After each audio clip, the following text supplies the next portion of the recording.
You call yourselves officers of Kairos' army, but your conduct falls short of my expectations. The court finds your accounts of Vendrian's well lacking, rife with misdirection and fallacy, fouled with baseless accusation.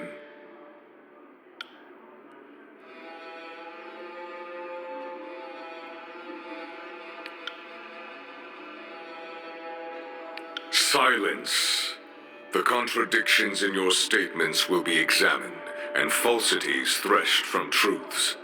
If we find you have perjured yourselves, Bled and Mark will see to your fate. Fatebinder, we will start with the matter of the Archons. Graven Ash and the Voices of Nerat have declared war upon each other. In addition to violating Kairos' peace, they have thrown the conquest of the Tears into disarray. By all accounts, these hostilities began shortly after your arrival. Tell us what transpired. Could this be true? The senseless killing of a good Northman, especially the Archon's bloodkin, is no small act of war. The Voices of Nerat would answer for this crime.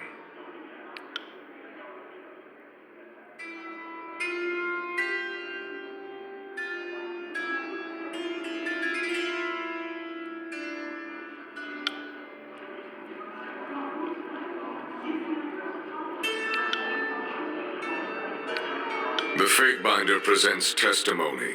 I warn you both against speaking out of turn. Something more than a mere disagreement unraveled this campaign, but I will return to that in time. Let us speak of Ascension Hall. The disfavored sing your praises across the realm, though the Scarlet Chorus appeal for charges of treason. Perhaps you can offer a more enlightened account. An efficient solution, the type I would expect from a capable agent. Tell me, though, with the edict looming overhead and death the price of failure, why not employ the numerical advantage of the Scarlet Chorus?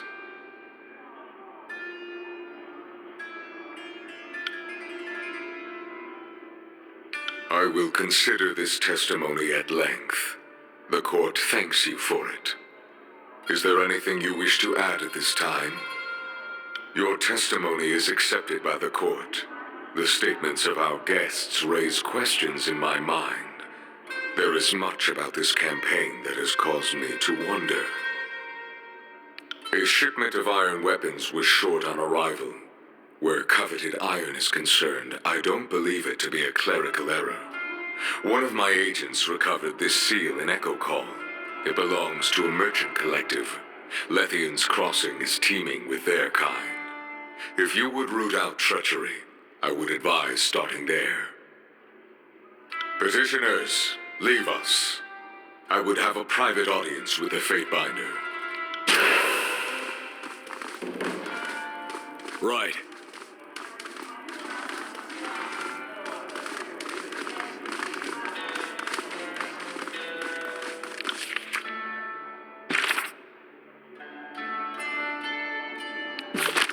Sorry, can't.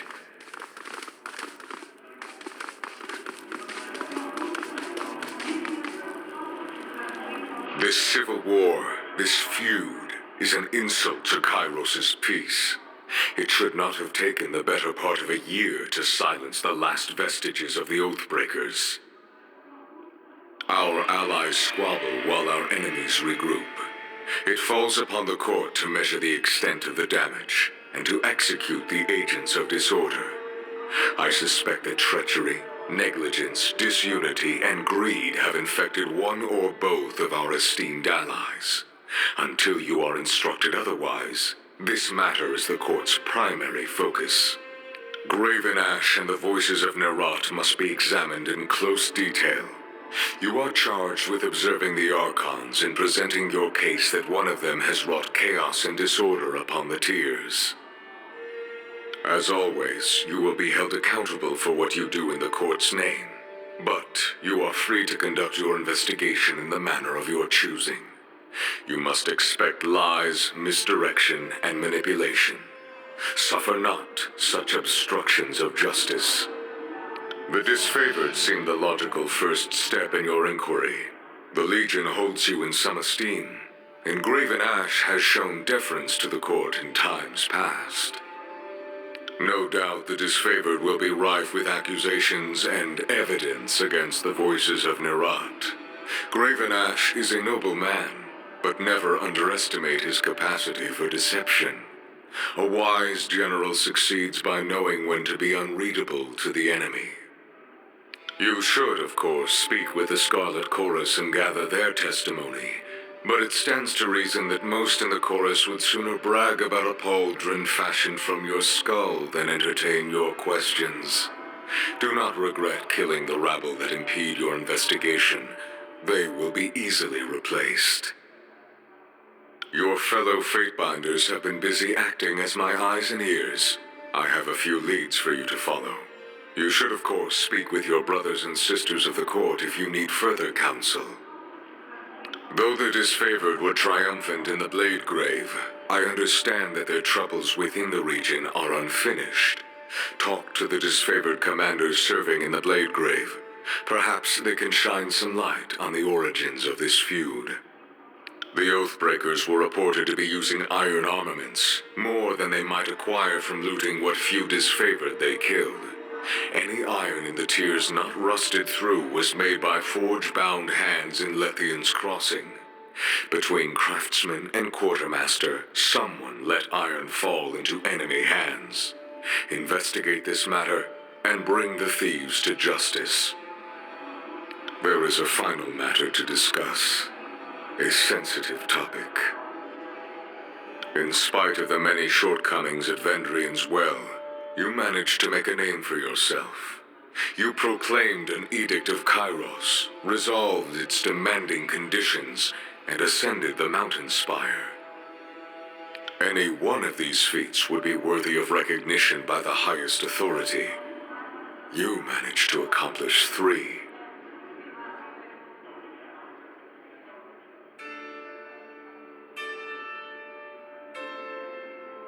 Your sense of obligation to your role is admirable, but modesty will not recommend you to the task ahead.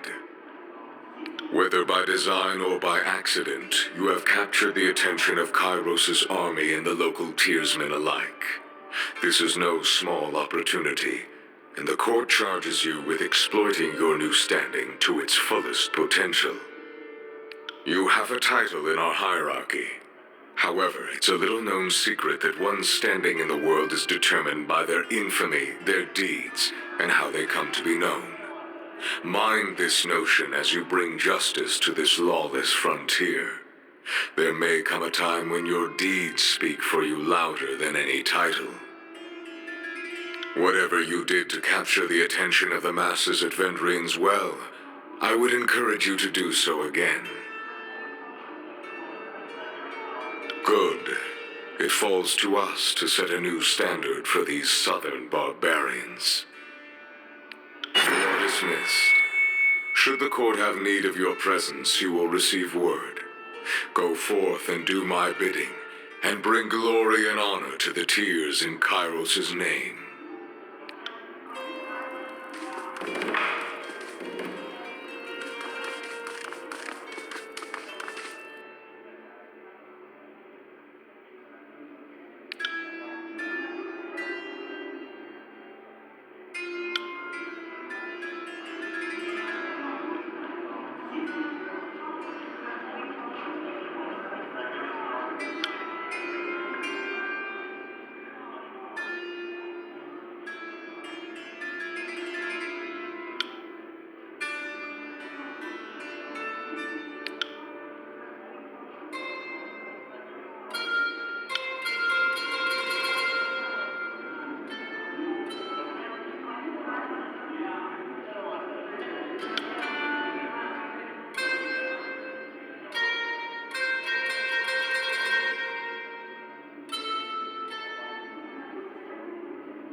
I'm on it.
I got it.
So, the Scarlet Chorus and Disfavored are at each other's throats. Can't say I didn't see that coming, but the Archon... Funny sentiment, considering you're in the center of it. Not that I'm judging. I'll say this much, our time together is anything but dull. My blades are yours for as long as you'll have me. The Scarlet Chorus is mostly for madmen and peasants with rusty daggers, but it's also a little niche of freedom that I never had.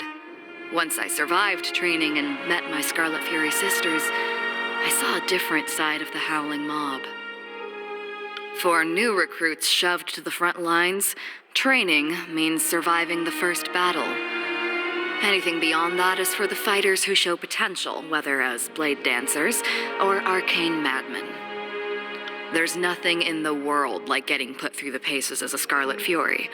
Every day is a test of your commitment and passion. Failure means death. The first few weeks were the hardest, but also the most rewarding. I earned my name, picked up some quality weapons, and met my sisters. The elite fighters of the Scarlet Chorus. Your typical Horde recruit fights with a rusty spoon and a chip on his shoulder, but the Scarlet Furies are, well, different. We focus our madness. We coordinate, we kill, we dance. It's like art. Imagine a sculpture that twisted in weird, beautiful angles, and then gutted you too fast for you to realize what was happening. It is, as I remind myself all the time, the most important day of my life was when the voices of Nerat recognized my potential and sent me to Scarlet Fury training.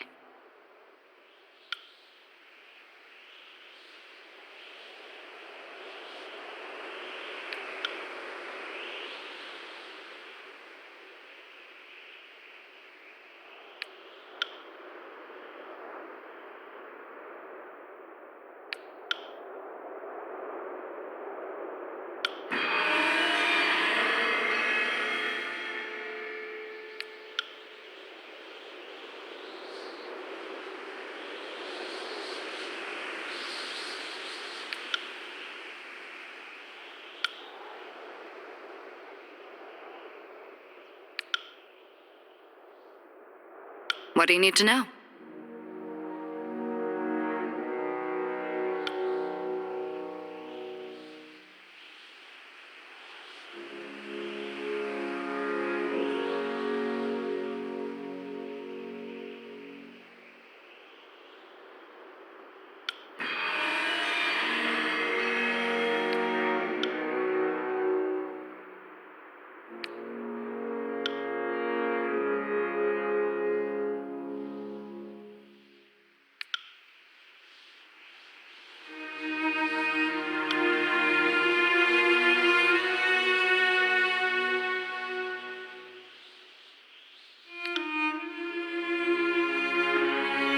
For new recruits shoved to the front lines, what do you need to know?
What do you need to know?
What do you need to know?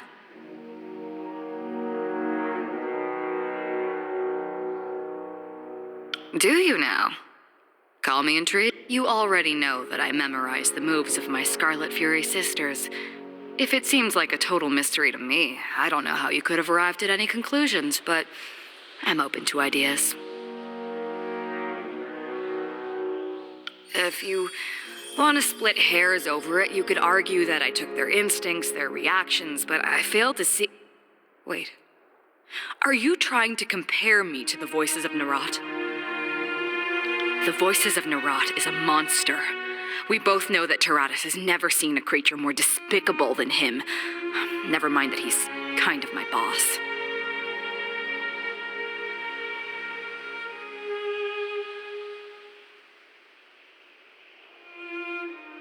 Well, I don't want to fucking think about it. Didn't you consider for a second that the thought had occurred to me already?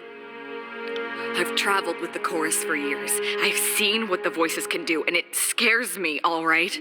The idea that everything I am could be reduced to that. If I had that kind of power, if I could become like him, I don't know how I could live with myself. I'd rather drown myself in a camp latrine.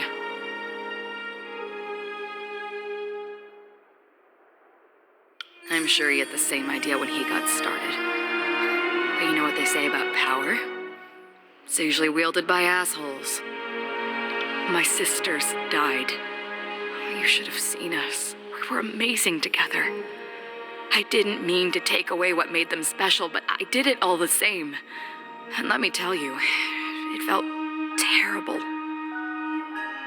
If I lived a century, I might never figure out how to make that happen again. And more importantly, I don't want to.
If you insist.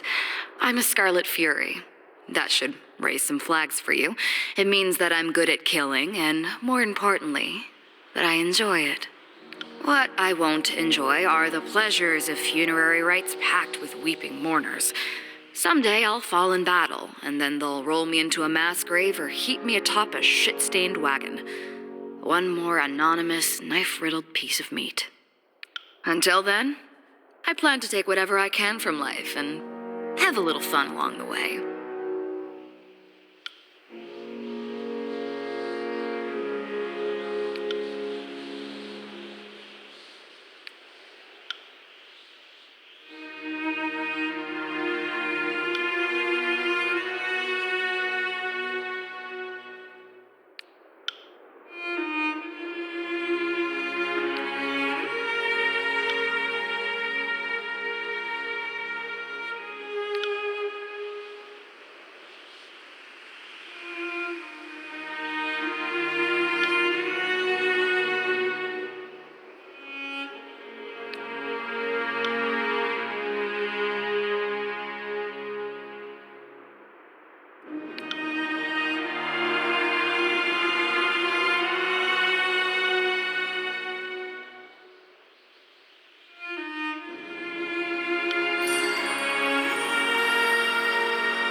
That would be an understatement, and I thought you'd never ask.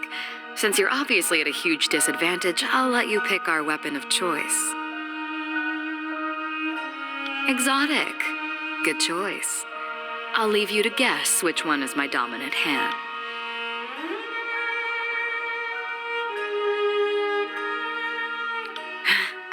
You held your own. Call me impressed. Need anything else, or did I tire you out?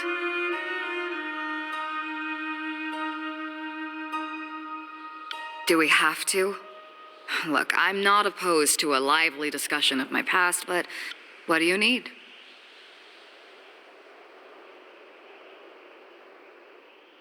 The thought has crossed my mind from time to time. During the many battles of the Conquest, we found ourselves standing back to back with enemies on all sides on more than one occasion. The big guy here is as useless as an empty scabbard without his phalanx to keep him alive, but I move fast enough to compensate for it. And it's nice having a living wall of rusted iron I can use for cover. I would suggest that our fighting styles complement each other, but they do not. I would suggest that we get along, but we do not. We don't even finish each other's sentences.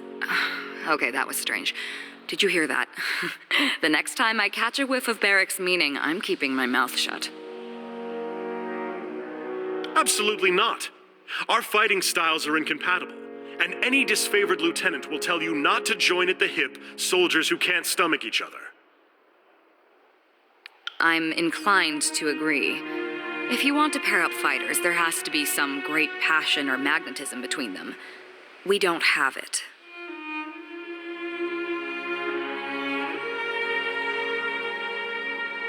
A valiant attempt, but I'm not as easily swayed by your courtly tongue.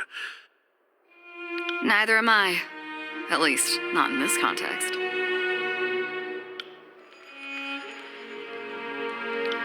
And so, civil war divides the armies of mighty Kairos. The reckoning that comes of this failure will be great indeed.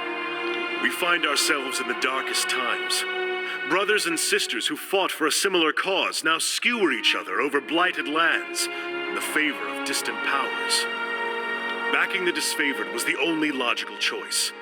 Graven Ash is the only Archon worthy of your confidence, and you were wise to recognize as much.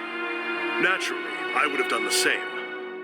Whatever others might say about what happened in Vendrian's Well, you acted from instinct.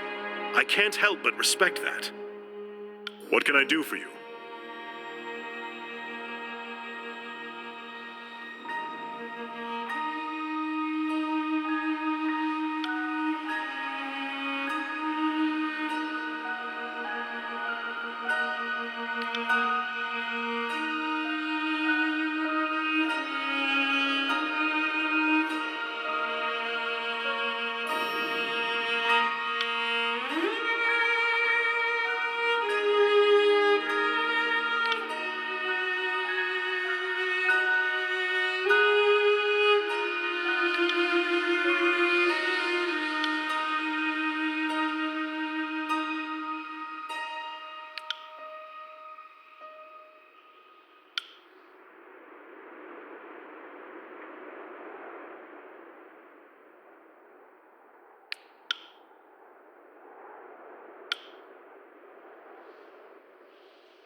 It is a symbol of Kairos' will, one that I am not likely to forget. I found this armor. Perhaps it would be better to say that it found me during the Edict of Storms.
Good.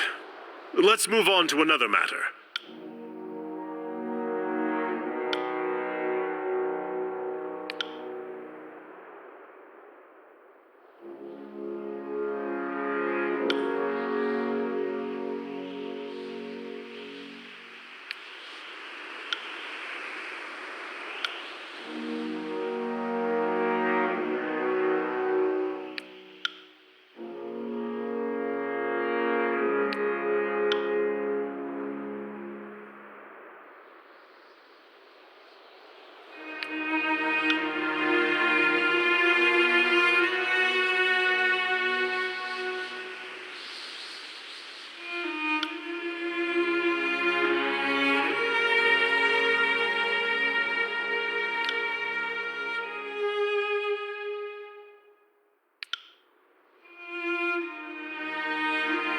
Go on, Fatebinder.